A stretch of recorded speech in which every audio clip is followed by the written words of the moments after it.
Good morning, good evening, good afternoon, and welcome. I haven't said that for a really long time. Welcome to our 1000th Patreon special stream! Everyone, jazz hands. Jazz hands. Ah. Winter reluctantly does it.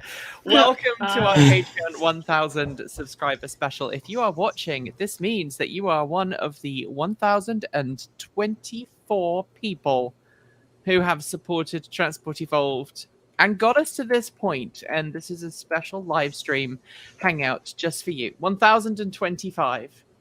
We are no longer 1 kilo patrons, guys. We are. I'm actually slightly disappointed by not being 1 kilo patron.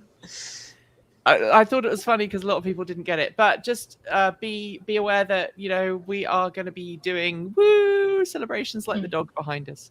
The dog's blowing you can't see it, but it's blowing a party thing. Yay! And hello, Richard. Nice to be joining you from the UK. First time joining a Patreon live stream, so I'm looking forward to finding out what's in store. What's in store today is just as much a mystery to you as it is to us, because this is an exclusive live stream just for our Patreon supporters. And I think some people are struggling to find it, so I may push this live in a bit and just sneakily push it out the back door as well.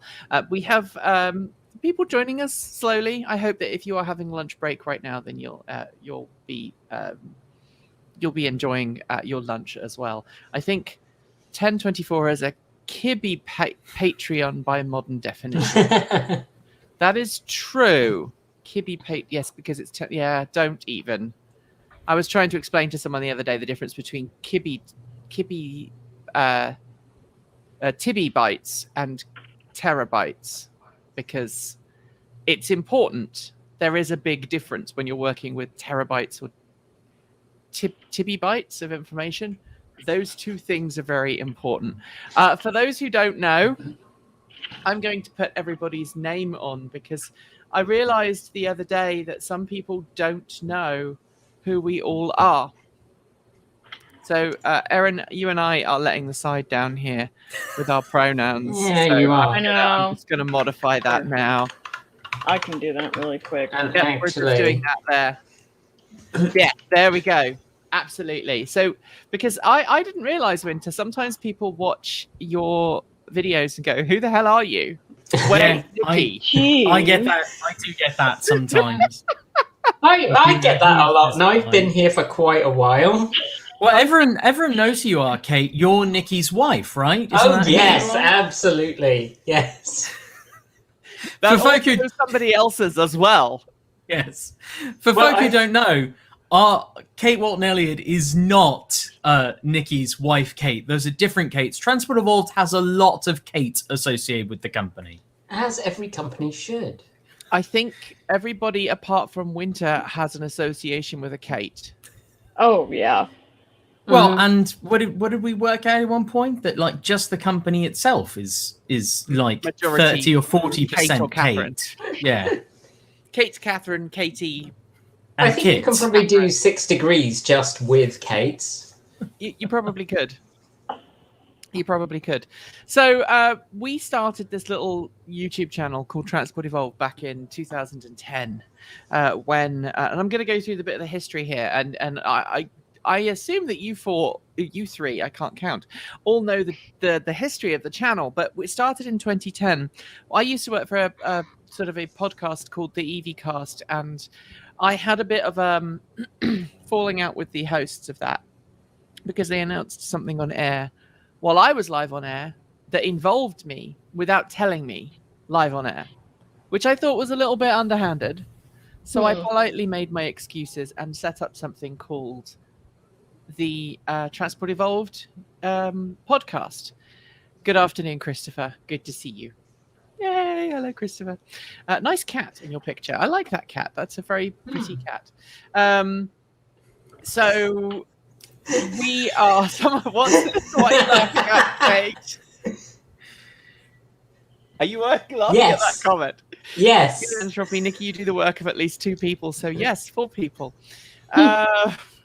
Potentially. Yes, so we had this little podcast. It was just done on a Sunday afternoon, me and some of my mates. some of whom were dragged kicking and screaming to join in the show, right, Kate? Yeah. I'd get a phone call and be like, Kate, are you free? Free how? For how long? What do you want? And so we did this little podcast called Transport Evolved, and we had, people like Chelsea Sexton and Robert Llewellyn and oh goodness, who else was on there? Gavin, Kiwi EV Shoebridge, Tom Bologna, who else? Dominic Yoni. Loads of cool people from the world of EVs. And apparently Christopher says that is his most photogenic cat. And so we had, these great guests every week, and it was a podcast in which we went through the week's news and gave kind of considered insider opinion as well as enthusiast opinion. So some of the guests were enthusiasts and some of the guests were professional journalists, like the wonderful John Volker, who was my mentor and my mentor and friend for many years, still my lovely friend.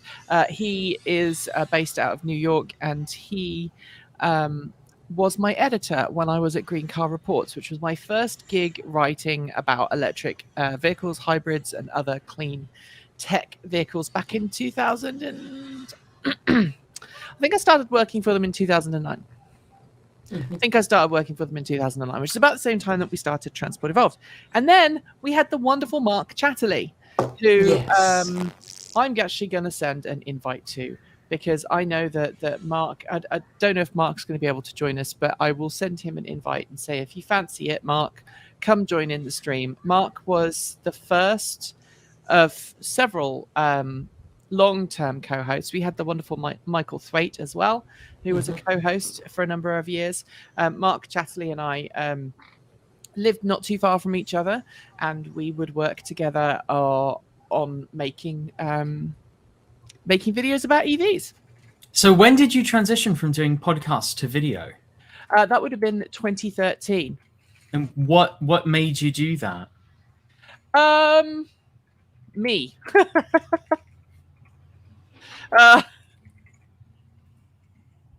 I'm just sending this message. I think it was essentially a decision that I couldn't do podcasts, because we started off writing things on the site. We did like video, we did text-based stuff. So basically when I quit at Green Car Reports, let me go back a bit. I was offered a job at a company that wasn't Green Car Reports. I was headhunted for a job at a company as their PR person. It was a charity. I was invited as a PR person, and they invited me along and said, hey, would you like to come and work for us? And I said, I would love to come work for you. We lost Kate. Yes. Sadness. Her connection's been a bit weird. She also did say she was going to maybe be getting a delivery. So yes, that's true. She has some new exciting stuff that she may unbox on air if we can twist her arm a little bit. So we did this. Here she's back. Yay! Welcome back, Kate. My apologies. My computer just completely rebooted. Oh, never mind. Okay, we're going to talk about that later on in the show, because you and Max. I wasn't even touching it. You and Max, not good. All right, so we had the podcast, and then I started the website. But I started the website doing text-based stuff after I quit Green Car Reports, which was probably the stupidest thing I've done in a while, to go and work for a charity, and I was working as their PR person. I had a difference of opinion with one of my colleagues, and I also really didn't like being a press person. I didn't like being a PR person, and I'm kind of glad that I did that. I'm glad I made that transition, because it reinforced that really where my joy was being on the journalist side, explaining how things work, looking for the truth behind stuff. And I really wanted to go back to that. But unfortunately, Green Car Reports had filled my position. So then I started working for another green vehicle website and worked for them as a freelancer. Unfortunately, though, I didn't really find my groove as much as I had at Green Car Reports, and so I decided to strike out on my own. And so we had the Transport Evolved website. Long may it rest in peace. And that website was online for about 6 or 7 years, maybe a bit longer, until it was hacked by people in 2019 because we were mean about Elon. And we wrote text-based articles, and I think I was writing on average 3 to 4 articles a day. Oof. I mean, that shouldn't surprise me because you're you, but that sounds awful. That is. I mean, that sounds just terrible. It's very Nikki, but it sounds terrible. And because I also, was in Europe, can we all just take a moment for the concept to mourn the loss of the concept of text-based websites being a big thing?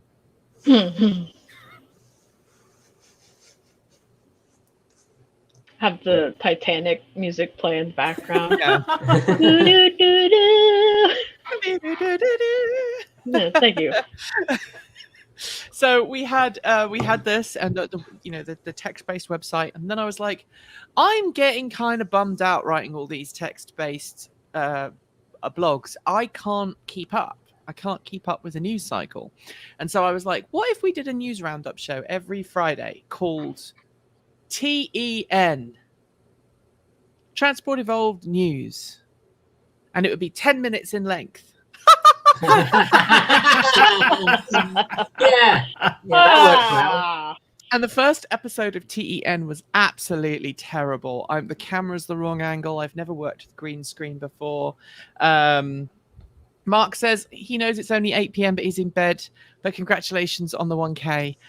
I hope you're doing well, Mark. Mark had to leave Transport Evolved primarily for health reasons, and he was running his own company as well, In Ear Entertainment. Go check it out. They do great audiobooks in the genre of horror and sci-fi. They are really awesome. I thoroughly recommend them.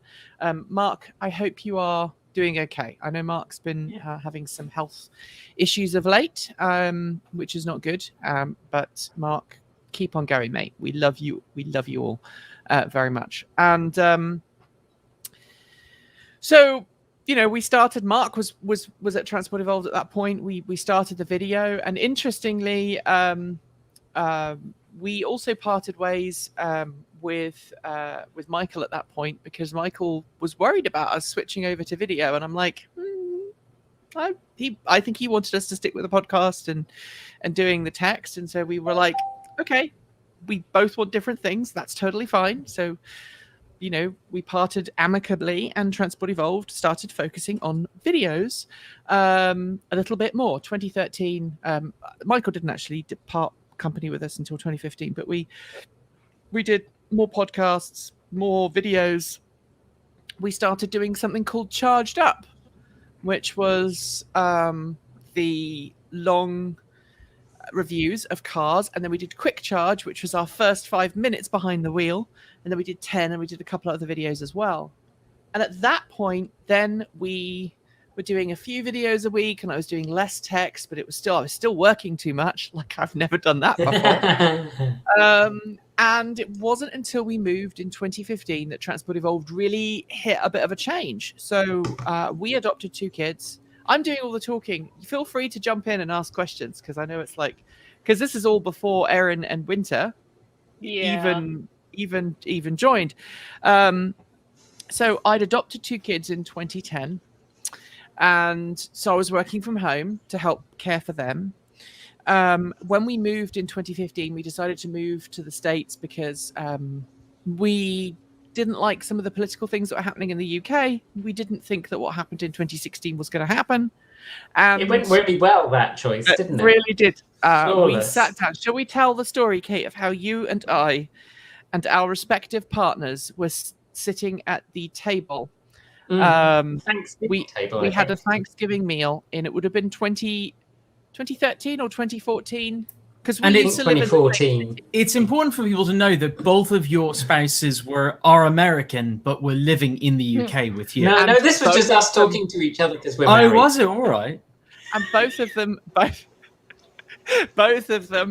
of our partners are also a derivative of Kate or Catherine. Mhm. I love the idea that when the two of you who are incredibly old friends, that when the two of you and your partners all get together for a social thing, there's four only people in one the room person. and one person not named some form of Kate, Yep. which just one of Yep. the hazards of same-sex relationships. Yeah, it is. A Yeah. little. It really is. It is.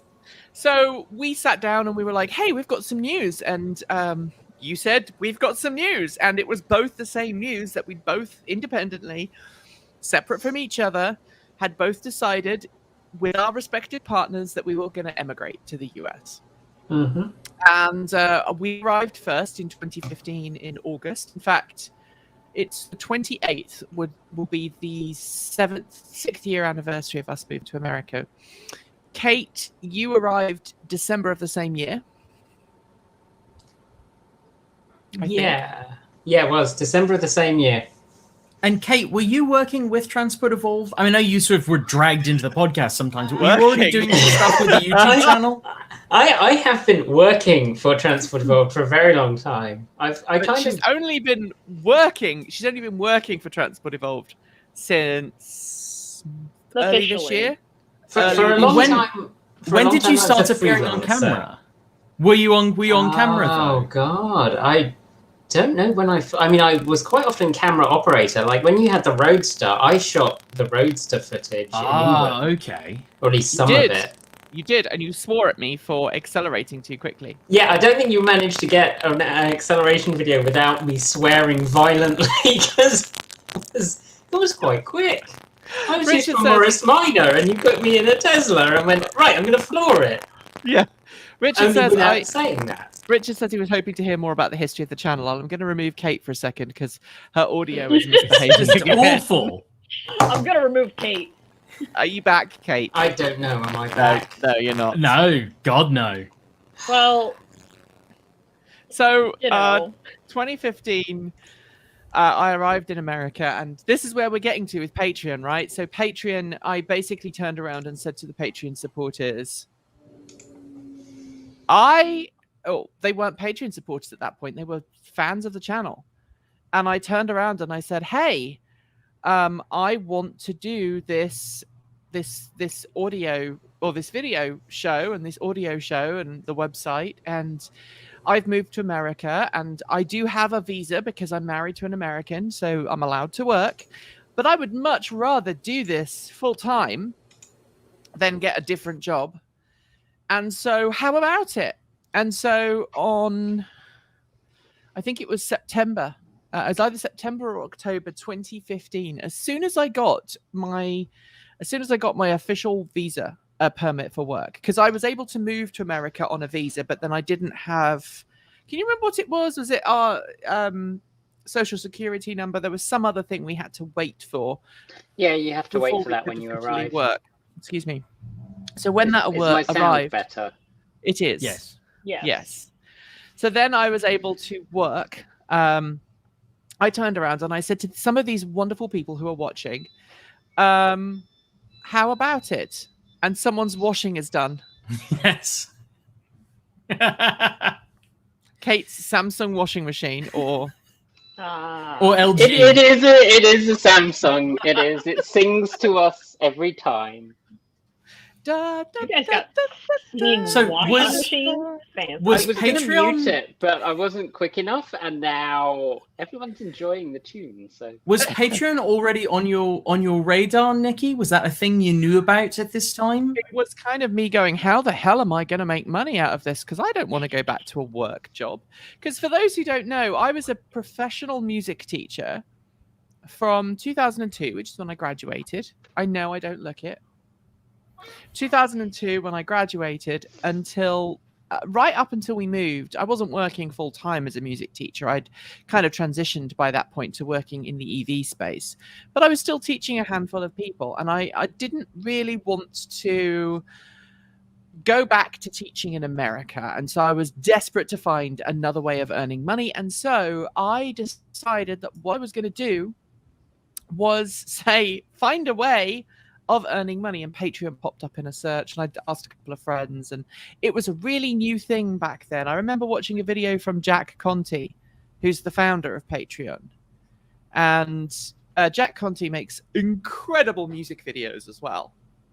And I was like, wow, this guy's really cool. Oh, wow, he has this new platformy thing. In fact, I may have watched Jack's video in which he linked to Patreon. I think that may be how I found out about it. And I was like, oh, okay, what's this? Let's give it a go.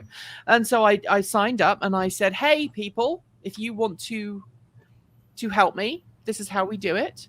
I also went with Patreon because they took care of something called Vatmos, which if you're outside of the US, if you're outside of Europe and you are selling goods and services to people in Europe, the rules in Europe are that you have to pay VAT to each company. You have to collect VAT from each customer and then pay that VAT to the respective government of the country you're in. And obviously, in order to do that, you have to spend a lot of time, a lot of accounts. You have to collect 2 forms of ID for each person's address and all of these other things. And that's a pain in the butt. And Patreon came along and was like, don't worry, we're going to collect that all on your behalf. And then we're going to send it to you. We'll take care of that. We'll file on your behalf. And so that's one of the reasons why I went with Patreon. And then 6 years later, this is where we're at. 1,000 Patreon supporters. I'm just going to go through some things here. Hello, TE team. This is EJD1984. EJD, also known as Ed, a mechanical design engineer at NASA. Us in the mechanical group called the electrical group that weird voodoo stuff. Lol. I like that.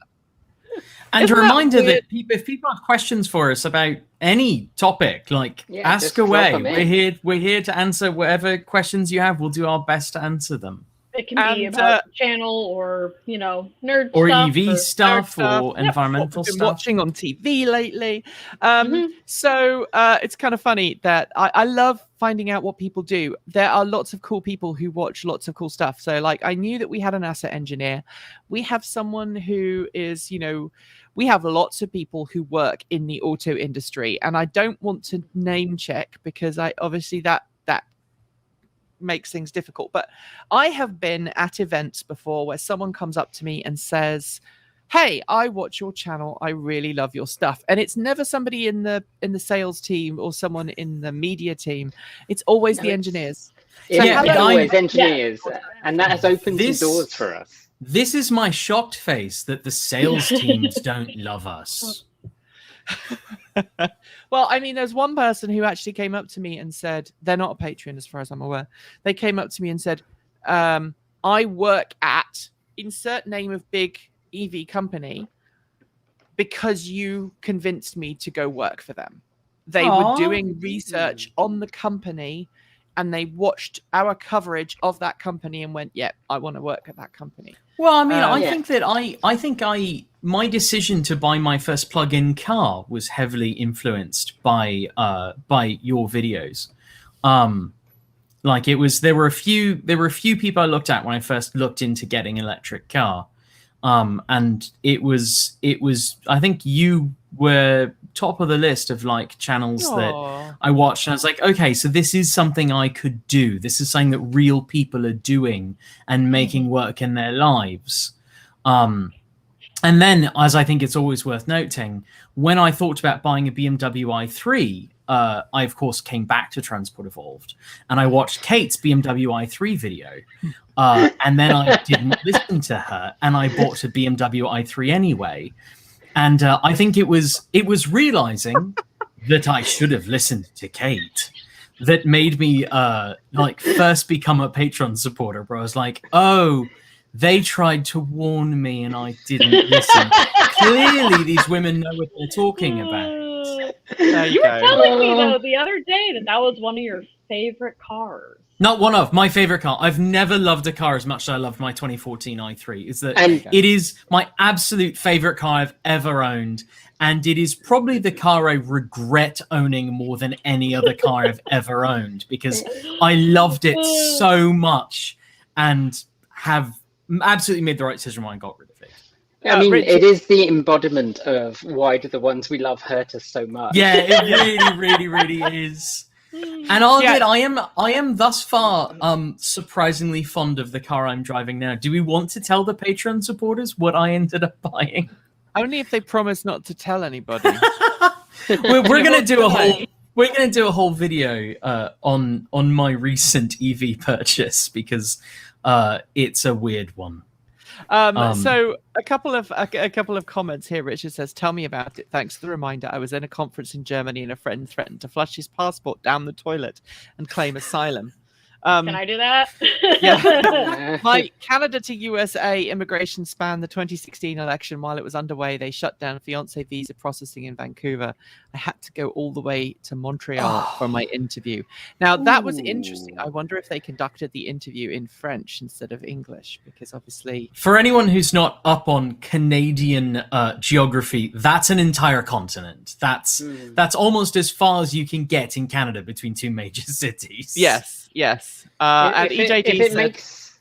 I was going to say, if it makes North MOFN feel any better, my naturalization here in the US was weirdly paused for an entire year until the administration changed, with no updates whatsoever. No, it was entirely paused.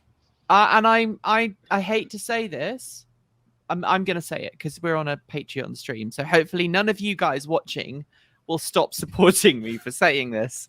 I wouldn't say this on the main channel, but I think it was because I applied for my my citizenship just a couple of months ahead of you, Kate. Literally a couple of months, and I got my citizenship within. I think I applied late in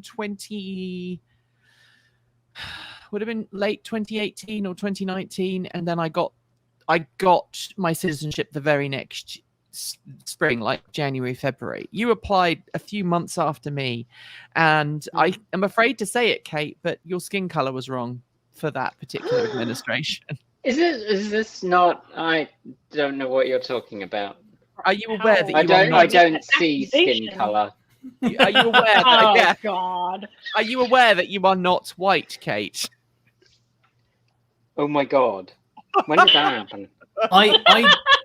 I dated a guy in a wheelchair, and we were out one day, and someone walked up and said, "You're in a wheelchair," to him, and he pretended like he hadn't noticed and pretended to panic. It was one of the funnier things I'd ever seen. Winter, what you are people in a don't green know room. is that if we have like a proper winter, I go really quite pale. And I did for a while when I started a new job, toy with the idea of bleaching my hair blonde and wearing blue contacts, because I started at the end of winter, and I thought it would be hilarious if I just became progressively more brown and Asian as the time went on. I love this comment. Not only did I London. once know a male couple of Chris and Chris, I also know a married man and female couple at work that's Chris and Chris. I've known a number of same-sex couples with the same name, and I very briefly dated someone with the same name as my birth name, and that was weird enough. He was actually he had the same birth name as me, and we had the same birthday, but 10 years and 1 hour apart. And it did really weird me out that we had the same name. Being winter, there aren't a lot of winters in the world, and the very, very few winters I've ever met were all female identified. It is, although I read an enormous amount of gay romance, and I did read a romance novel with a winter, and that was kind of weird for me. Funny. I'm a geographer who works at university in the UK, background originally in glaciology, but you played a role in me pivoting my research to look at e-mobility and charging infrastructure. Thank you, Richard. That's awesome. That's awesome. So cool. I do hope that you are also paying attention to glaciology, because obviously that is super important. I mean, let's talk about that for a second, because we've talked about how obviously those who watch the channel will know that my background into EVs was because the marshland where my dad was paid to look after cows flooded. It was freshwater marshland. It was flooded with salt water. It killed all the grass. My dad lost his job because the farmer couldn't afford to feed the cows over winter while the grass regrew. And then I moved, and lots of bad things happened in my life after we moved that I don't want to go into there. Some really dark stuff. And the storm that destroyed the marsh was believed to be climate change related. It was one of those 100-year storms. It was one of those 100-year storms, and it covered the marshland in 12 feet of water. Holy crap! That's significant. 12 feet of water. And then a few weeks after all the water subsided, we had one of the heaviest snow events I've ever encountered in my life. And that kind of changed my life. And like I say, after I moved, I went to a school where I wasn't part of the school community like I was when I was younger, and I was bullied terribly. Obviously, dealing with a lot of my own personal feelings. Unfortunately, I was also a victim of some nasty assaults. Like I say, I don't want to go into it, but it kind of really affected my childhood and kind of ended my childhood. And so, at that point, I decided, maybe I need to start looking into this. And I was a music student. I went to one of the top music colleges in the country, in the UK, and studied oboe and became a professional oboist. After 10 years of teaching, I kind of went, I'm done teaching rich kids who really don't want to learn. And there was one or two kids, literally, there were one or two kids every week that I lived to teach. And to my knowledge, my 3 favorite students, and I think I can say this now, I'm okay with saying this. My 3 favorite students went on to study oboe somewhere. I believe one of them went to study oboe and something else because she was one of those really super intelligent girls who just got everything at first time. I really enjoyed teaching her for that reason. The 2 other oboe students that I taught, one was already a pretty competent saxophonist who wanted to switch to oboe, and I taught him to the point he went off to music college as a saxophone student, and then called me like halfway through his first year and goes, I'm quitting and I need you to help me get back in as an oboe student the next year, which I did. So Nikki, wait, what did you call him again? A saxo what? What was the actual term for that? Saxophonist. Yeah. I've never heard that, and I'm so glad I know it now. It really sounds like someone who studies ancient Egyptian mummies to me, but I know it's not. Yeah. So this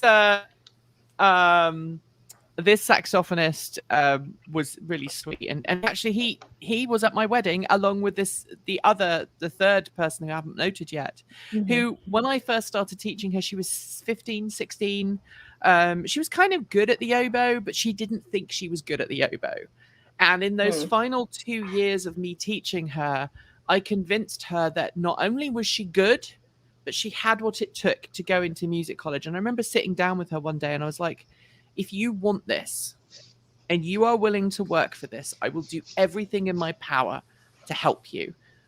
We got her into music college.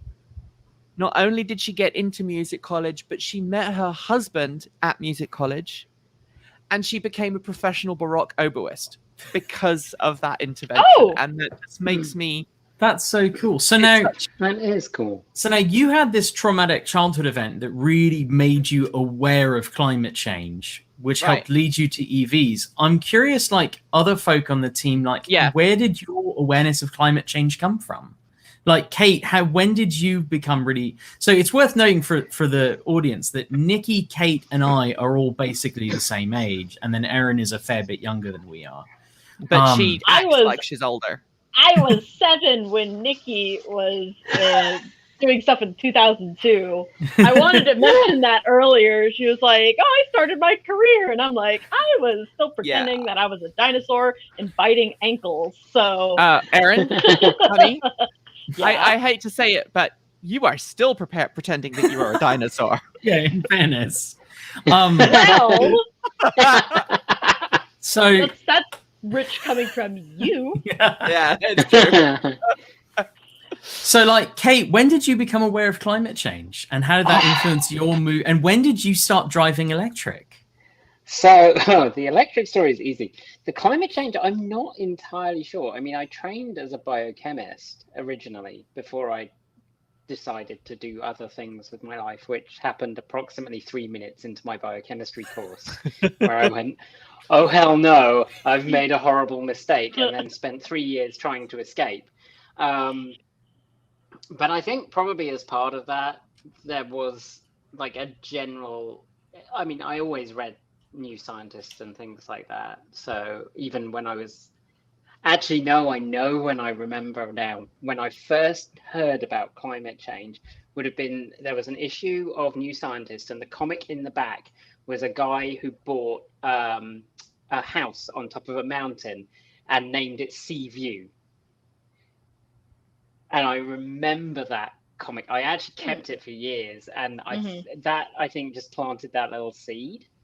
But yeah, I think the expectation in my family was that everyone read sciencey stuff. So you know, we all had a general knowledge of these kinds of things, and there's been this long history of knowledge that climate change was likely occurring, and how bad it might be was just getting kind of worse and worse. And we, so yeah, I think I kind of knew as a child, and it just sat there marinating. And actually, that's why I used to drive classic cars, is because Greenpeace, I think it was, used to say, keep your car on the road as long as possible, never replace it, don't use up the resources. And also, the Morris Minor is an incredibly efficient car for its size and age. My Beetle did very fine on gas. Yeah. I am curious, how many like, I guess, miles per gallon did it get, or would it be? It's 38 British. I can't remember how that converts to American. It's like 30. Yeah, it's still very, that's actually really very good. efficient. I could on a good day, I could eke out about 33 miles per gallon out of my classic. That's really if I good. wasn't doing a lot of highway stuff. Yeah. On country roads. I mean, and if I thrap it down the motorway, then yeah, I'm not getting 38. But I calculated the average over like a longish period, and I was like, yeah, I'm getting about 38. But I don't know about you, Kate, and Winter, and kind of. I'm sorry, Erin. This kind of excludes you a little bit because generational differences. But when I was growing up, you know, we grew up in the age of the dawn of the microprocessor in the home. So we had our BBC Bs or our Commodore C64s or whatever, whatever happened. And my household was in 1988 or 89. We got a Mac SE because I have profound learning disabilities and needed to be able to type. And I actually, Erin, this is going to make you really appreciate how flippin' old we are. I typed for about 6 months. I worked on a typewriter for all my homework before but it was a fancy electric typewriter with a correction tape. I didn't have to use whiteout. I had correction tape, and then we got a Mac SE, and it was a huge deal that the SE Plus we got had a hard drive because the computer was available with or without a hard drive. You give dual drives where you had your program disk and your data disk, or you could have a hard drive, and we got the model with the hard drive. Because my parents were teachers, and Apple gave huge, enormous discounts to teachers at the time. I have one sitting in the server room, an SE. Did you really? In the server room. I saw one in a science museum recently and felt very old. We didn't have a computer until I left for music college. My parents very proudly told me they'd bought an iMac in 1998 so that they could keep touch with me. But up to that point, everything was... My dad was slow to adopt technology, and I think that's because his father wasn't. So he kind of went the other way.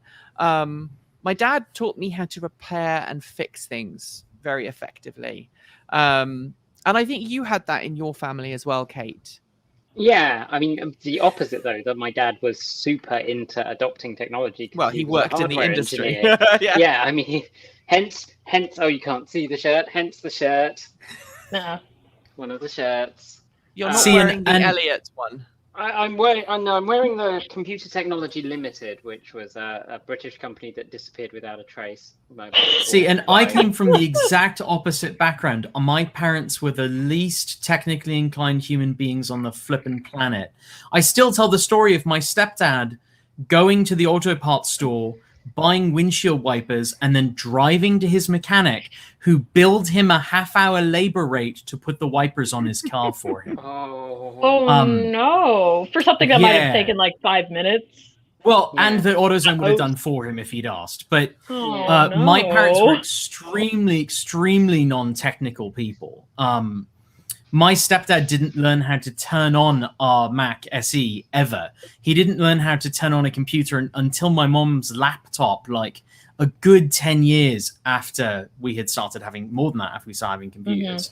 And when I went to college and started studying product design and working in a prototyping shop, my parents didn't know what to make of that. My stepdad walked to the entrance to the machine shop when I was in college and looked around and said, "Looks like a person could get hurt in here," and turned around and walked out. And when I bought my first classic car, when I was a little kid, I wanted to be an auto mechanic. And my grandfather sat me down and explained that people like us, namely sort of upper middle class Jewish families, didn't do that. Yeah. So there died my auto mechanic dreams. And when I was my second year of college, I bought a classic VW Beetle.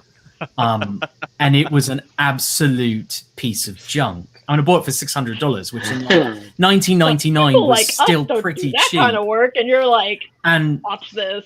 And I started working, and I knew. Yeah, exactly. Unlike you, I knew nothing. My first valve job on my Beetle took 2.5 hours because I had never looked at an engine before, ever. Oh wow! I couldn't change. I'd never changed oil. I'd never changed a tire. I could add windshield washer fluid, and that was it. And I was determined that I was going to learn how this stuff worked. I just that's funny because my go on. We've got a message from Donald who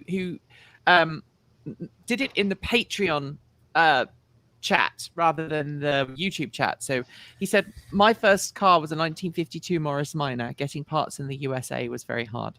Oof. Getting parts in the USA from Morris Minor is still very hard, despite very hard. Even with the internet. But we were talking about our awareness of climate change. I know exactly when I learned about climate change, and I learned about climate change sort of backwards. When I was in 5th or 6th grade, I think it was 5th grade, we did a big thing for Earth Day, which I think was very, very new at that point. I don't think it was the first Earth Day, certainly, but it was still pretty new. And the hole in the ozone layer was a really big deal. And my teacher did a whole thing about CFCs and styrofoam and things like that. And she also did the thing where for a week, every student who came into the class balled up a piece of paper and tossed it on the floor, and the custodians didn't clean it up, to try to build an awareness of how quickly your contribution adds up. And then a week of that added up a lot. You were swimming in it. But as an aside, she mentioned climate change. And it's worth noting that I'm old enough that in that same science class, we didn't learn about plate tectonics. We studied earth science in elementary school, and that was before plate tectonics was a brand new theory. I learned the cooling earth theory of mountain formation, the shriveling apple, when I was in elementary school. I didn't learn about plate tectonics until middle school. But she talked about climate change and the fact that we know that cars pollution, in addition to smog, because smog was a huge thing in America in the late 80s and early 90s. I mean, I remember flying into California to LA as a boy, and you just flew through soup. But as an aside, she mentioned that the planet was warming, and it was presented to me as, this is scary, but the good news is we know about it now, and we know exactly what we need to do to stop it from going further. And I was told as a boy, like, we know what we need to do. This isn't going to be a thing you have to worry about by the time you're an adult. See, and then you get to my story, and then you realize, oh no, they didn't do anything. Because for me, I was in Florida, and being in such a touchy, weird, like environmentally wise, like not just like people, but like is this like one of those situations where as a trans queer person I can tell trans queer derogatory jokes and it's okay, but I can't, but other people can't, and I can't tell jokes about Floridians, but you can? No. Is that where we're at? No, people could say, no, like, Florida sucks. The government, Erin, I'll get me started. We have viewers in Florida. And now will our Floridian Patreons leave? Oh wow, we're lived down there to for 900 18 Patreons. years. I have a right to say if that state was good fun or not. And like, anyway, the environment there is very touchy. It's so delicate. So whenever anything just like, yeah, it's been on the verge for forever, and I'm surprised my environmentalist uncle decided to move to the coast. So, but anyway, so it's so touchy that whenever anything happens, just everything just, you know, it's just a nightmare. And as a kid, I had heard about like, you know, like, oh, there's dolphins dying and sea turtles getting caught up in nets, and it's just like you're constantly hearing about like dying, like cute dying animals. Like Manatees, not just another big one in Florida and other parts of the manatees. South. Fortunately, by the time I was around, you know, they were protected, but that was because, you know, they were getting run over by boats. So That's what I just, remember. Yeah, was because manatees people being were going devastated by boats. because they're so slow and they like And to they sit hang at the out. surface, yeah. Yep, and they just you can see them actually, because when they bob up to the surface, you can see it on their backs. Even now, like they'll have like giant just scratch marks in them, and you see it on dolphins, you see it on all sorts of animals down there. But I mean, it was really, I think for me, the big one was the Gulf oil spill, the Shell one. I think it was Shell, wasn't it? Or was Yeah. it? Yeah. It was Which that one? one. There was It was the mid 2000s one. Not Deepwater Horizon, because Yeah. that was BP. that was BP. BP. It was Yeah, that was BP. BP. That's who it was. Yeah. It was BP. Excuse me. But yes, it was them, and I just remember hearing like the devastation was just all along the Gulf Coast, and I would see, because I would go to the coast every now and again, you could find the balls of oil because they would use this kind of spray on it to kind of have the oil, you know, gather into these kind of weird big black balls. And I would find them all over the place. And then there's just the depleting like seashells and things like that. So it was really visceral, and you could tell that something was wrong.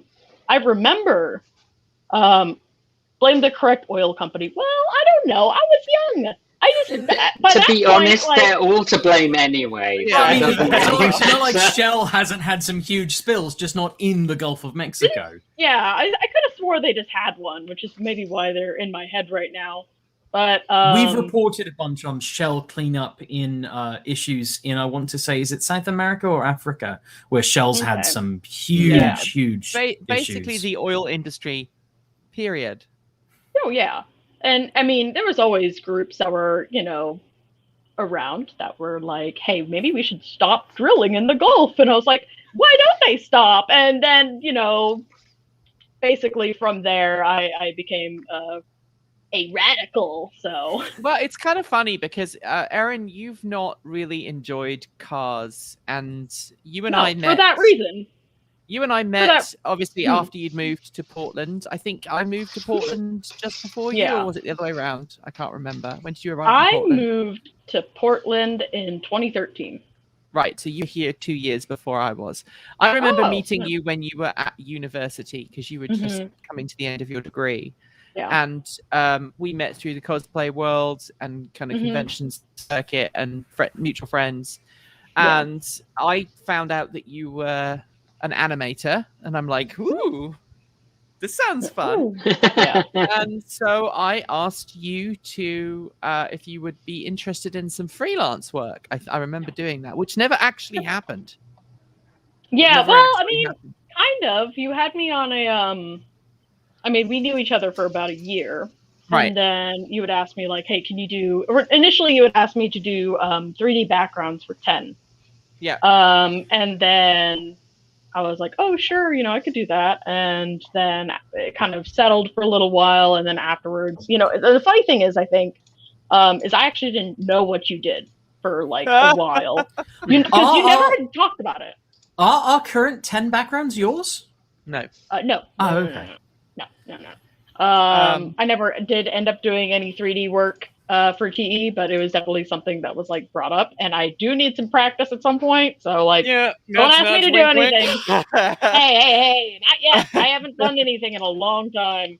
So But, you just graduated, and I needed someone to do some basic art stuff, and Yep. so I kind of approached you and said, "Hey, would you be interested in interviewing for this position?" And you said yes, and so I said, "Okay, well, come to the office." This was when we just started having an office in downtown Portland. Come to the office. It was still just me at that point, just me, and basically Kate helping out. Mates helping me out, basically. Yeah, in between my at that time more than full-time job. Because you were teaching at that point, weren't you? I was I think I was teaching, and it was like in 60 the hours a medical week. field or something else. Yeah, I was very briefly a professor of nursing. Oh, all right. Yeah.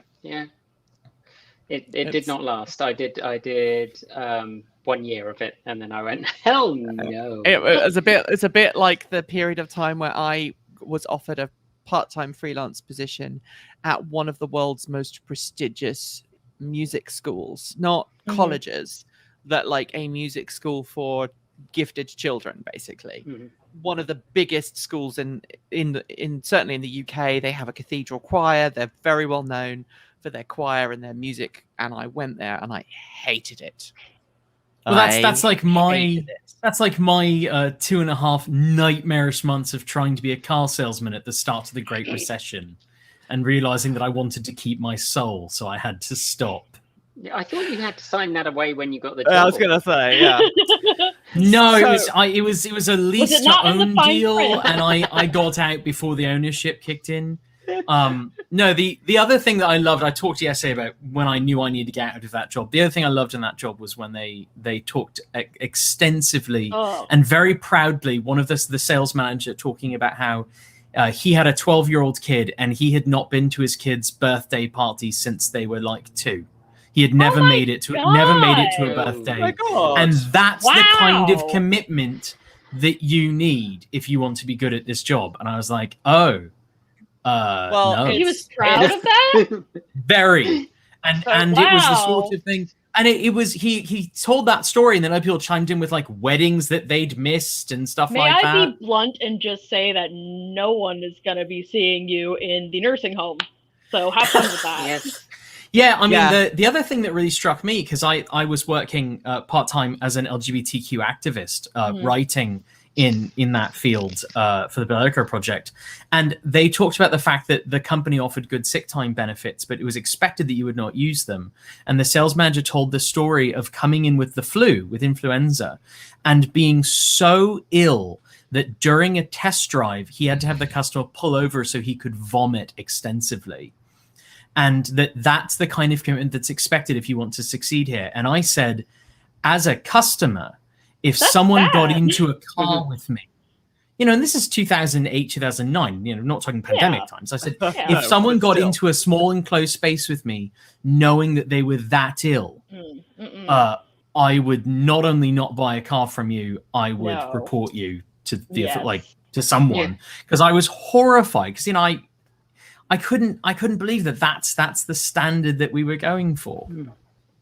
Erin gets it, apparently. So back Yeah. back to the Erin. I want to come back to the car dealership in a second. So Erin, this is the thing that struck me. Okay, so they say that you should never work with your friends. Oh, You should yeah. never work with friends, and you should never work with family. I consider Kate family because we've known each other for such a long time. We both. You've met my mom. I've met your mom. We've helped each other out. You came and helped bail out my mum's house when it was when full it of flooded. water. Again, Well, you two have known each other climate more than change. half your lives, haven't you? At this point, we're only 21. Please. Yeah. Oh, well. Yeah. I think we actually have. We met Certainly- each other in 1999. Does that sound right, Kate? that Then yes, sounds more than half about your right, lives. Yeah. I was 4. I was a very angry person in 1999. Like I had a I was short watching haircut. Roly Poly Oly. I had I'm a short just getting up. haircut. I had a full face bicycle BMX style helmet, and I used to just like wear tank tops and yeah. Anyway, I was a Let's be goth fair. club kid, so I think we should clarify that the That's reason exciting. that Nikki and I met was not because Nikki wanted to meet me. She wanted to meet my car. That's very you, In to be fact, honest. In fact, I ran a support group for trans youth, and Nikki arranged a meetup at her house, especially so I would bring my car. And it's worth noting for our viewers. It is important to note that the car we are talking about is Rebecca, the car that Kate is doing a video series on and doing an EV conversion on. Because you've had that car since you were a teenager, right? You've had the same Morris Minor since you were a teen. I'm never get rid of that. That is commitment. Yeah, so it is. We the reason Kate is known by my wife as Ra Kate, because when I first met Kate and her Morris Minor and your girlfriend at the time, we all went out for a ride, and I remember just hanging out the window going, because I was so excited about... You did, and I haven't changed much, up and down. You jumped up and down like, I don't know, like Zebedee, when you walked outside the house and there was a Morris Minor pulled up on the curb. And Nikki, did you already own a Morris at the time as well? No, I got one a couple of years later. Because I think I knew you for a couple of years before I arranged the meetup, because the meetup was would have been 2002. Yeah, you'd been on there. I'd been around for a while. Back. Alrighty, which means I can now talk about the time Erin came to the office for her interview. I can hear you, by the way. Well, no. So I was super. What I was going to say was I was super impressed because they say never work for your with your friends or family, and Erin obviously and I had been friends for a while, and when I said come to the office for a kind of informal interview and I'll give you some work to do, it's basically a work-based interview. I wanted to ask her to do some stuff to see that she could do it, and Erin turned up in what I think is probably the most formal clothes she owns. She was dressed for a proper formal interview, like business attire, not Portland business attire. Because if you live on the West Coast, you know that in Portland, there is a thing called business casual Portland style, which is basically a t-shirt with a shirt, very often a plaid shirt over top. It's okay to wear jeans and boots. But Erin was like full-blown East Coast business attire, like New York attorney's office. And it hit me that day that when Erin came into the interview, and I knew we were going to get on in a work environment, displayed the level of commitment and professionalism, despite knowing me, despite being friends with me. She treated it like any other job interview, and I hope I treated it like any other job interview as well. But I mean, it was a bit different than what I was used to experiencing with other job interviews, but I thought it was definitely of an appropriate, caliber for what kind of position I was going for. But it's East Coast versus West Coast for sure is definitely interesting, especially with the whole how you present yourself and stuff. Right. Yeah. Because a lot of people. Oh, go ahead. I would have dressed up for my job interview, but I found out I had it about 95 seconds before I had it because there'd been a communication screw up between us. Oh, that is right. That is and right. you messaged me and were like, actually, could you do right now? And I was sitting on my couch in like a stained t-shirt, and I was like, I can do it in like 4 minutes. And literally what I meant was I can run upstairs to my attic office, throw on a shirt that has a collar, and turn on my computer. And I went into my first interview with Transfer Evolve absolutely unprepared. It was kind of funny, actually, because that day we interviewed some people. I was going to say, like, Winter, you as far as dress goes, you had some stiff competition. You certainly did. Oh, do we want to talk about that? Somebody who knows us, who knows me and knows Erin, wore a costume to their interview, which Which was is a choice. inappropriate for the interview. And I think they thought it would be funny and amusing, but the fact that they Looking shortlisted back on and got it- to it Looking made back me on very it, it's angry. funny, but yeah. Yeah, I was very I- angry about that for a long time. I've forgiven that person now, but I was very angry about it for a long Yeah. time. I came out of my interview and said to my husband, I said, I don't know if I've ever wanted a job as much as I want that one, and there's no chance in hell I'm going to get it. Like, I was sure that I'd completely botched that interview. No. We went in wanting to interview. We went in wanting to find one person. So by that point, obviously, Erin has been working. And again, thanks to you guys watching, who the Patreon supporters. If it wasn't for you, we wouldn't have Erin. We wouldn't have Winter. We wouldn't have Kate. Well, we'd probably still have Kate. We wouldn't have Not, Kit, though. not as much time. But we wouldn't have You- Kit. Right. And so, you know, Erin, it was kind of a strange hiring for Erin because Erin was not a car person. She drove a beaten up.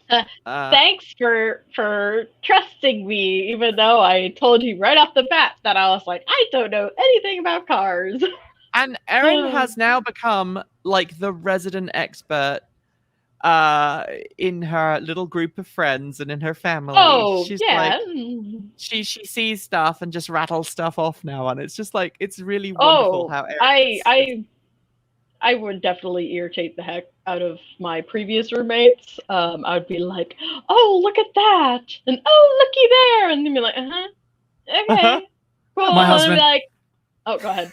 My husband and I were in the hot tub last night, and what do we wind up talking about? But about our conversation during the pitch meeting about how many companies are making electric vehicle batteries, and you know, he and I are sitting in the hot tub at our apartment complex having this in-depth conversation about the battery to EV pipeline and stuff. And I'm like, I'm sure, you know, it's not a conversation which interested anyone else, and he can talk really competently about it. I think purely out of self-defense.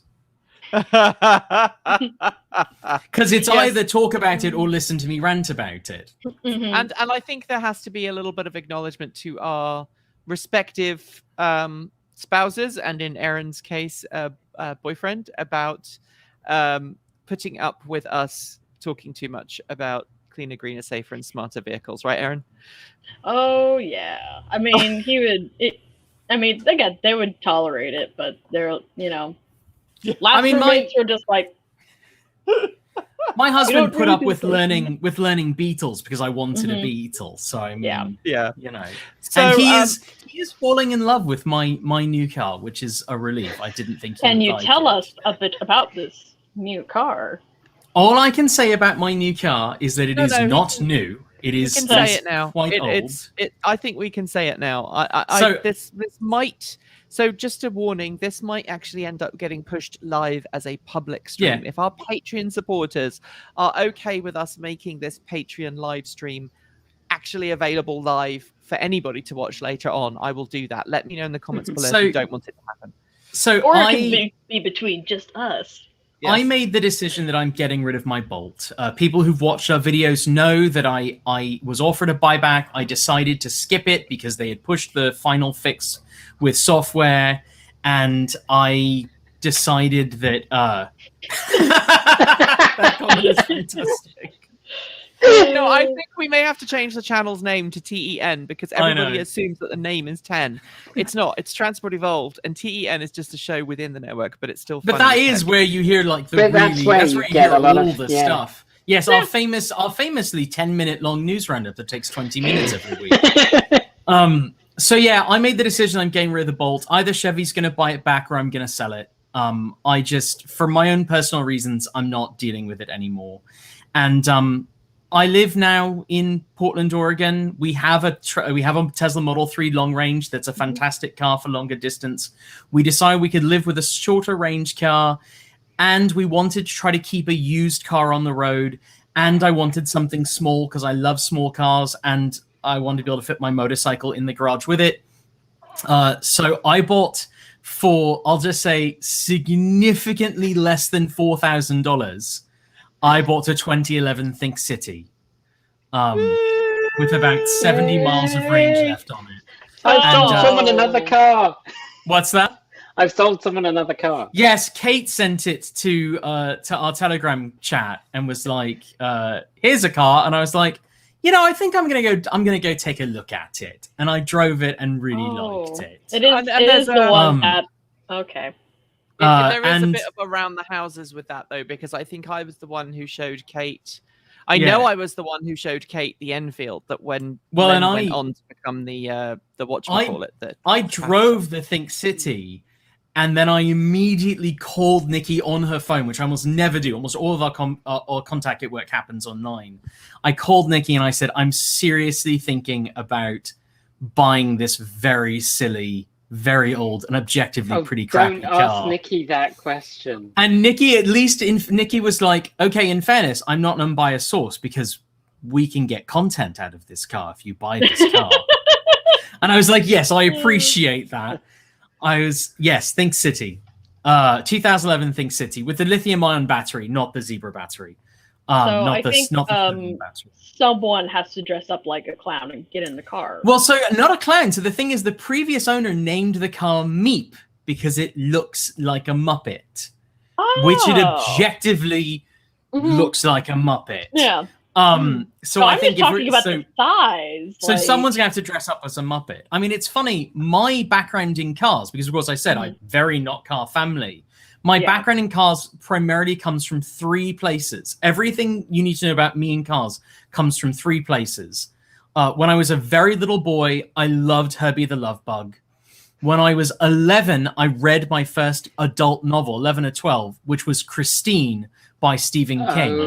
And as a boy, I loved Knight Rider. So you had Herbie, Christine, and Kit were like my introduction to cars. And then you talked to Kate about reading, scientific magazine stuff. As a boy, I had a subscription to Popular Mechanics and Popular Science. And I loved Beyond 2000 was a TV show, I want to say out of Australia or New Zealand, that got rebroadcast on Discovery in America, I suspect a couple of years after it aired originally. That was basically a TV show roundup of news of new technology and things that are coming, and they talked some about the very early idea of electric vehicles, or early in the modern scheme of electric vehicles back in the early 90s, and that was where I sort of, that's where I come from in cars. So having a car which is older, has had a little bit of life to it, and which has a very cute face. My ex-husband I sent my ex-husband a picture and he said, yeah, it looks like Herbie for the 21st century. So yeah, I will do some videos. Are you going to get eyelashes? No, I'm not, because that's silly. But it does look like it does look like a Play School or Playmobil car. And I have right down to the silver roof rails. It's awesome. And I have thought about painted the yellow and the red. I have thought about just getting stickers that just say like Playmobil for the side. I mean, I already have been stopped by people wanting to talk about it. Oh my God. Because it's so adorable. And it is, it can't out accelerate our Tesla, but it's surprisingly peppy for an objectively crappy car I bought for less than $4,000. So that's a good deal. Mm-hmm. So JP Fagerback, one of our awesome Patreon supporters, one of our $100 a month Patreon supporters, says Think was the first EV I drove in. Oh, that's awesome. Vinnilang Park in Oslo. I'm sorry if I've got that wrong, because I am shocked at how good it is. I mean, I really, and it's not just me. When we went to look at it, I said to my husband, like, look, this is an objectively wacky idea. Mm-hmm. And he's going to, if I need the Tesla for a long drive, he's going to have to drive Meep. And I said, like, you can veto this. Don't go with this car because I like it. If you drive this car and think, I cannot drive this thing to work, you need to just say so. Right. And he drove it and he was like, that was so much better than I imagined it was going to be. There is something I want to add as just a real quick asterisk, because you mentioned that your family was super not tech savvy, and callback, I hated technology for a good Mhm. many years. I refused to go near like computers and video games and all sorts of stuff for very silly reasons. But it was complete opposite on my end. My dad worked on cars, worked on computers, was like doing computer repair during Y2K, Right. stuff like that. And like, again, it's just so funny because like with all that background, like I think before I was born, he had like 8 cars at one time. Oh my goodness. Oh my goodness. It was a thing. But yeah, no, I just vehemently was like, no, I don't want cars.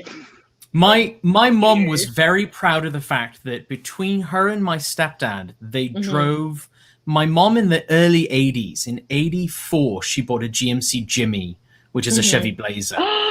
Yes! At a time when That's women better, didn't Jimmy. drive them and SUV wasn't a thing, it was just a truck. Yeah.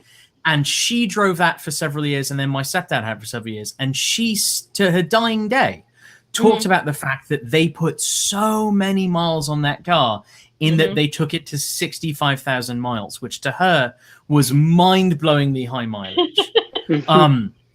And, she would say, like, well, how many miles are on your Beetle? And so, well, it says 84,000 on the odometer. And she said, well, that's a lot. I'm sure the odometer's rolled.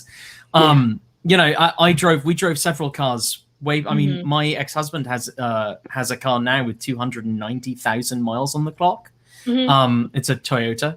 And, like, my folks were so not car people that most of their lives they got rid of cars soon enough that my mom kept one car longer, and she said to me, I think the windshield is dying.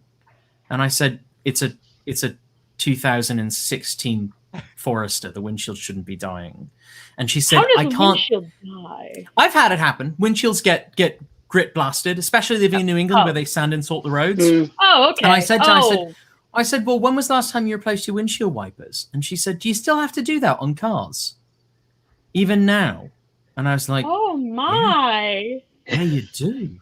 Oh my. And she went and got new wipers for her Forester, and she's like, it's like a whole new windshield. And I was like, yeah. Is it bad to admit that I need new wipers for the Bolt, and my wife's car needs new wipers, and I'm trying not to buy them. Yeah, I get that. I imagine. No, that sounds very fair. Yeah, I will say. Still, so. I said to Owen about Meat, because Meat, being a Think City, only has one windshield wiper blade, and I said, I think it's a lot like a McLaren. So is what I'm saying is I basically bought a McLaren, in that it has one windshield wiper. I cannot wait for that video. Why my obscure Norwegian electric car? Mine was made in Illinois, but yes. All right. It's basically like a McLaren. A McLaren. It's basically a McLaren. If you look at the windshield wiper armature, it's basically a McLaren, I guess is what I'm saying. So you named it Meep for obvious reasons. I right? didn't name it Meep. I name all my cars. All of my cars in my family for the past 5 years have all been named after spaceships from Mass Effect. Yeah. But I don't change the name of a car if it comes with one. Oh, no, I'm sorry. All our cars have been characters from Mass Effect. All our motorcycles have been ships. And so Meep breaks the naming convention because I won't rename a car if it already has a name. That's interesting. I did not know it had a name already. Yeah, no, the previous owner named it Meep. That's so fun. And in also just making me vaguely uncomfortable, in Oregon, when you register a car, you keep the plates. And he had kept the plates from its previous owner, which is why I have plates that say Gaijin, which is not ideal. Oh, man. Yeah. All right. No. But it was the difference between paying $100 and something to register my car and paying $600 to register my car, so I kept the damn plates. Oregon registration is great. I will say, when the woman registered me at the DMV, my insurance company fought me on insuring the car. They tried to tell me the car didn't exist, which it does. It's in my garage. But the woman at the DMV, she handed me the paperwork. She got wistful and said, it's been a long time since I got to register a Think. Which I just thought was sweet. Yeah. That is brilliant. So I guess we can finish off by talking about what's coming for us. Just before we do, I noticed a question from Helianthropy a long time ago, and she asked, does the podcast live anywhere? We should make it available. I Yeah, still have it. It does not currently. I don't know how much of it you have and how much was on the website. So the Transport Evolved 10 goes back to episode 1. That's all on YouTube. And number 1 is on the website. And TE, the first episode of Transport Evolved, which is called Toyesla. Why? Which gives you an idea of how old that show is. Is it the RAV4! It was the little bromance between Elon and then CEO of Toyota. I saw, when I was searching for cars, I saw a Gen 2 RAV4 EV for sale for 13,000 and change. And I thought, that's a lot of money for a car that has no product support. And I say it as a guy driving a car with no product support. Yeah, but the difference is that if the Think City goes wrong, there are loads of people willing to help you. And if if the RAV4 dies, you go to Tesla and they go, what is that? We didn't make that. And Toyota says the same thing. I mean, also, if the Think City dies catastrophically, I'm out less than $4,000, not 13 and change. Yeah. So we went to a dealership this weekend, talking about dealerships, a local dealership belonging to a well-known American brand. I'm not telling you what the car is yet. You can probably not hard to figure it out. It's not hard to figure it out. So it was a car that I have reviewed. Yeah, basically, I'm telling you what this car is. So it's a car that I have reviewed on the channel, that I have driven and was very complimentary about. My wife has recently had a bit of a promotion at work, so she's decided to potentially look into that. Was it the one she seemed very excited about on Monday? Yes. Ah. In the meeting. So it's a car that's currently got a wait list. So we went to and I was saying to her, right, okay, we're hoping to get a buyback or an MSRP swap. We were hoping to go with a new Bolt, right, for an MSRP swap, but now all Bolts are now affected. We're like, even if GM, they rang me up again this morning, they haven't got an update, and you could tell in the woman's voice, she's fed up of ringing up people and going, we haven't got an update for you yet, because I think, this is my prediction behind the scenes, I think NHTSA or someone else is going to step in and go, no, you're buying them all back. Yeah, I think we're looking at a Dieselgate style. I think that's seeming more and more likely. I know in the Bolt owners community, that's not the consensus. There are people on Facebook saying like, look, my dealership said they can put a new battery in next month and it'll take a day and I'll have a brand new battery. And I'm like, I think your dealership is wrong. Yeah, that video you did yesterday. Look, you're right. Gaijin is Japanese for foreigner or alien. And look, I saw someone else who was like, now's the perfect time to buy an older Bolt. Like, buy a Bolt, you're going to get a brand new battery for it. It's a great deal. And I thought, not only if you get to keep the car, which I'm thinking it may be getting less and less likely. Well, GM can choose to invest $2 billion in fixing everybody's car, or it can continue to put that money into accelerating the rollout of Ultium. Anyway, so we went to this dealership. We pulled up outside, and I kid you not, all of the guys were standing outside at the front of the dealership, and I immediately got that kind of vibe that they were going to try and sell us something, and it wasn't going to be what we wanted. So I walked up, and they were like, they came up, one of them was smoking, and one of them puts his cigarette out, and they asked, oh, what are you looking for? And I'm like, I want to speak to this guy. And it was the guy that I'd spoken to, who I knew had already dealt with me on the phone, because I'd asked them a question about another vehicle that we happened to be ordering from the same company. Now you really can figure out who we're talking about. Okay, it's a Mustang Mach-E. I kind of gave the game away there. Yeah, so I'd actually spoken to this guy about the Ford F-150. Nikki, are you saying that Ford dealership salesmen are scary and intimidating? Well, let's put it like this. I didn't want to speak to any of the guys standing outside. I decided I was going to speak to the specialist, and he came out, and he was much nicer. But I actually kind of went in quite aggressively and explain the situation, because I wanted everybody there to hear that yes, we know what we're talking about. Yes, we've decided we want to look into this car. Now, to be really clear, we don't know for sure if we're going to get it. We just put a deposit down because the deposit is refundable. If GM comes back with a better solution, we might just go with a GM solution. I've told Nikki that I think she and Kate are absolutely out of their minds, because I personally at this point would not in any universe take a car with batteries made by LGE right now. Well, here's the thing, right? I just couldn't do it. It's a 6-month wait list. Oh, I My see. wife vetoed a Tesla. I know. Not me. It wasn't me. We talked. Yeah, she didn't want a why. She didn't want a why. Because she's worried. She's got friends who've got Teslas, and she's not been impressed by their service experiences. It's also okay to just not like a car. Cars, I mean, you're buying a $50,000 car. It's an emotional decision. You hear how I'm blaming my wife on this one, though. Yes, absolutely. Yes. But it's possible to just not love a car. Because we actually had someone stop being a Patreon earlier today because, quote, "You are too evil, too mean to Elon." What was the quote? Okay, also, criticizing a car company and criticizing a CEO are different things. And Elon Musk is far from untouchable when it comes to criticism. And Tesla's not untouchable when it comes to criticism. Would you like me to read the quote? Yes, go on.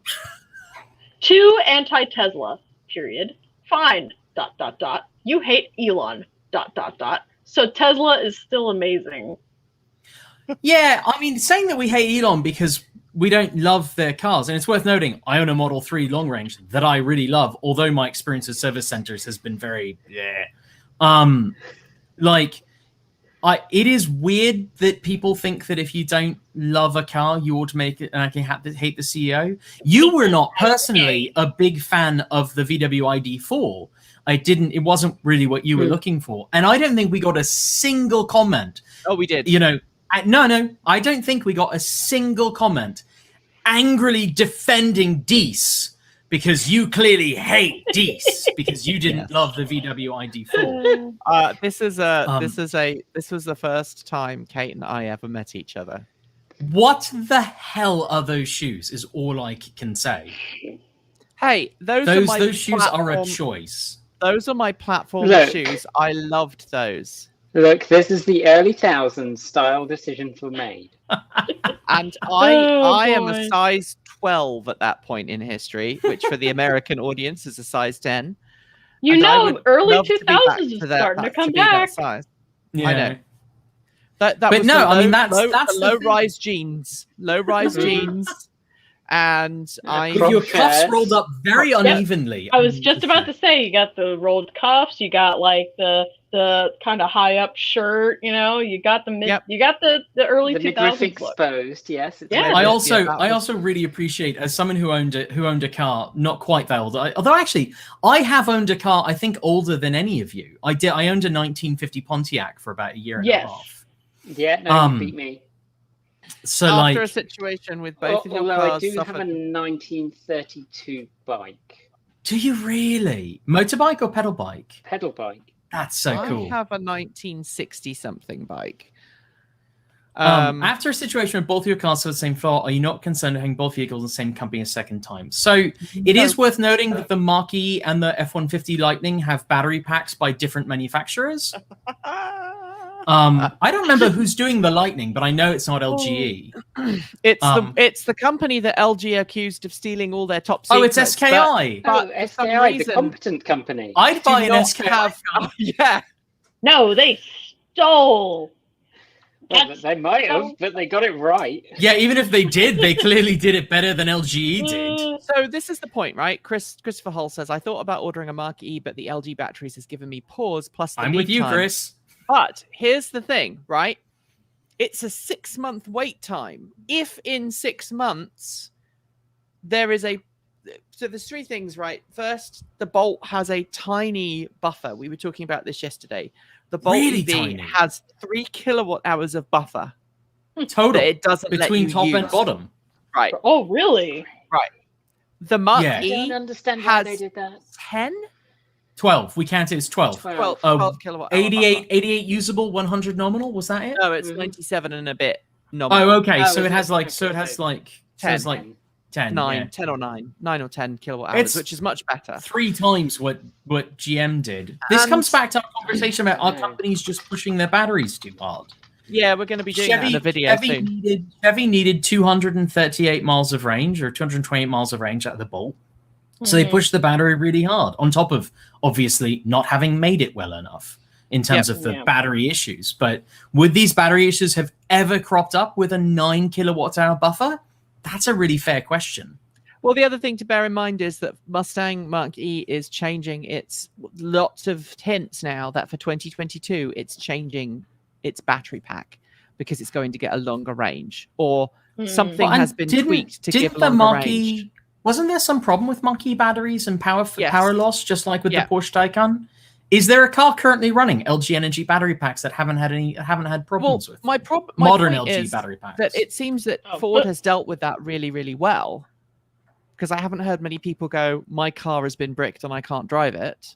There aren't that many Mach-E's on the road, and they haven't been on the road for all that long. Oh, you would be surprised. There's quite. This comes back to the thing that this comes back to what I was saying, where like I see on Tesla forums a lot people saying like, I want a Tesla, but I'm going to wait until the 4680 cells are out because I want a car as soon as I can get 4680 cells. And I'm in the opposite boat where I'm like, the current form factor cells in Teslas have been really reliable and stable thus far. I would need like a couple of years of 4860s on the road before I'd be willing to jump into a brand new battery, like from scratch battery design. It reminds me a bit of Mac updates. Like you're never really sure with Mac updates immediately after, because I think I had one update where it just would never connect to the Wi-Fi, so I had to do anyway.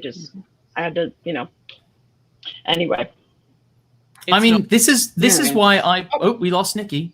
We did. This is why I bought a 2011 Think City because my hope is that it will buy me a couple of years for the market to evolve, and because it would take an enormous amount of my savings right now to buy a $50,000 car, and there's nothing I could buy for 18, which is why I spent 19 on my Bolt. Right, there wasn't anything I could buy for 18 that was that proportionally better than the Think City. Like I could for 12. For 12 I could buy batteries in your for 12 or 13 I could buy a 500e with not much better range, although much better car. You know, I saw a Smart for 2 electric for 12 grand and I was like, that car has less range than my Think City. But I mean, that's the thing is my hope is that in 2 years, because Christopher Hull says, I want an ID Buzz, but I need to get through the next 2 years or so. My hope is that in 2 or 3 years, we'll have more choices and there'll be better choices, both in the used and the new market. We were just talking about the Mazda and the fact that like Mazda's releasing a $33,000 or $34,000 car with 100-mile nominal range and 50 kilowatt DC fast charging. 1 second. Yeah, we're going to go look at one of those. Hello?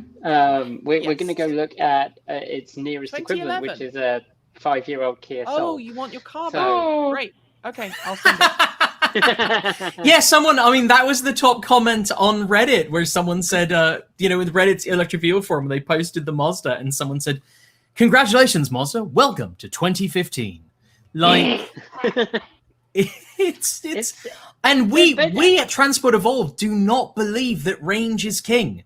I would take a car with 160 miles of range and like 75 or 100 kilowatt DC fast charging for like 35, 40 grand all day.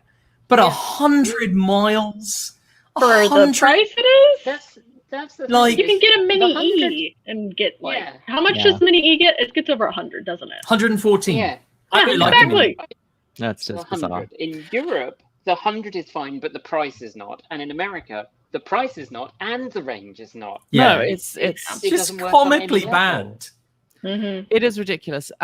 So yeah, I mean, I know that I'm in a different position to you, Winter. We are in a good position with the pickup truck for 2 reasons. First, we're expecting a nice big tax rebate this coming year because we put solar panels on the house. So we're expecting nearly 10 grand in tax rebates. Wow. And that's going to be quite huge. And then because of the way that the tax law is written in the United States, if you buy a large pickup truck or SUV, you can write off 100% of the cost in the first year. As far as I understand it, I'm not a tax professional. There is significant tax rebates for buying a work truck. And of course, we have a lot of trips to make every year. We go to events.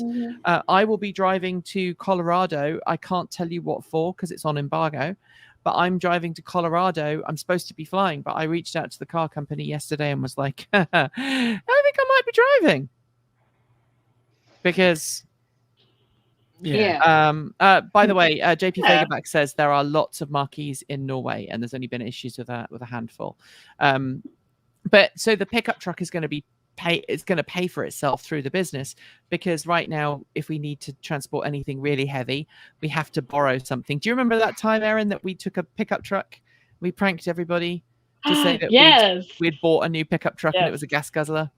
It was huge. I remember, like, I wouldn't say I struggled to get in it, but like it was definitely like a look, Was that the one that had the buzzer in the seat for like the parking sensors? Because you and Erin did a live stream from a truck at one point. Yeah, it was. And you, in the middle of the live stream, your butt started buzzing and it freaked the hell out of you. And I thought it was right. The Oh, I remember that now. And you're like, oh, it was that truck. But the other thing is, right, I want to know if I go for a buyback, because the MSRP swap laws in Oregon are really good. Like, I don't believe they charge you a buyback fee. Like they don't charge you a use fee with the MSRP swap. So how would people feel? Like, I know how I would feel about it, and I feel terrible, sick to my stomach. But what if they go, okay, you can have an MSRP swap for my Bolt? Do I go down to the dealership and like use the $36,000 that I bought the original car with to get a big ass 30 grand pickup truck and just sit it on my driveway until I'm ready for the F-150?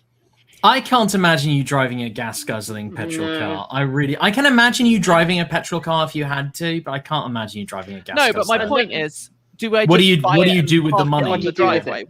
Because if I don't go right now, MSRP swap, then I've lost. Yeah, there's an incentive for me to get an MSRP swap. Yeah, that's. Right now there are people I'm seeing who are reporting that dealerships are still selling them EUVs, which I don't think they're supposed to be doing. But they are selling Bolt EUVs to customers. Although, so what one person said is that they were called because they have their Bolt serviced at a Chevy dealership, and they were called by the dealership and said, we have Bolt EUVs, you're interested in taking a look at one? And they said, can I buy a Bolt EUV right now? I thought there was a stop sale. And the dealership said, well, we can sell you the car. You can't take it home until the recall is resolved, but we can sell you the car right now. So if you want to buy it, you can buy it now. We'll give you a good price. And then as soon as the recall's dealt with, you can have it. And they said, sure, when's the recall going to be dealt with? And the dealership said, should only be a week or two. And this person was fortunate enough to know that is, as Rachel Maddow would say, bullpucky, but I'll bet you there people are going to buy those cars. And on that bombshell, let's come to the end of today's stream. I just want to thank everybody. I know not a huge number of Patreon supporters have actually watched. I think what we're going to do is that we are going to leave this playing as a we just post something special. Thank you to all of those amazing people who are going past. Without you guys, we really wouldn't be able to make it possible. Thank you also to our 15 to $49 a month patrons, which the guys are scrolling past right now. Special thanks to our $50 a month patrons. So David Janakula, Andrew Martin, Guido Rahoa, Brophy Wolf, Tesla in the Gong, Paul Conway, Sean Ueda, Gordon C, Regine Fellows, Anonymous Freak, Jim Burness, Carl Hodgson, Anthony Coates, Laura Sanborn, Rory Litwin, and Denny Hyde, and our oh my gosh, you are amazing special thanks to our $100 a month Patreon supporters: John Lyons, Marcel Ward, Reggie Watts, the Reggie Watts. Yes, it is the Reggie Watts, which still blows my freaking mind. JP Fagerback, Will Grayland, Ellery, Hennesley, and Ian. Those guys totally rock. It is just amazing that we have so many amazing, all 1,025 of you. You all rock.